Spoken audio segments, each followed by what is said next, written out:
Alright, so continuing on with our coolant lesson. So we talked about our upper rad hose. It's going to come through our radiator and cycle all the way down. So as it got to the bottom of it, we've actually cooled down the coolant. If we run down here, this piece right here, that is our lower rad hose. You can see it's at the bottom of our radiator, all the way down there. It's going to flow down. So the hot coolant comes in, the colder coolant comes out. It's going to flow all the way through this lower rad hose, all the way into our engine itself. And you can actually see it running across into these components. This piece right here is our ECT, or engine coolant temperature sensor. So it's going to be telling our computer how hot is my coolant.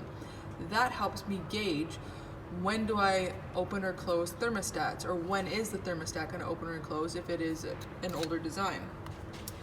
If we continue following that, our coolant also has some other tricks up its sleeves.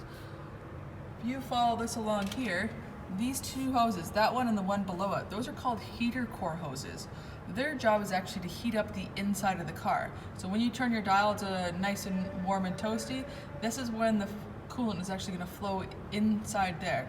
So if we actually look at the firewall, that's this piece right here, inside there we have something that looks almost like a little mini radiator. So the mini radiator has a fan, which is the fan that you use to turn on your blower speed. So high, low, medium, slow, all those types of things. What it's doing, I have hot coolant running from those lines in one end and out the other end. So hot coolant goes in, it's going to run through its little mini radiator, and it's called a heater core.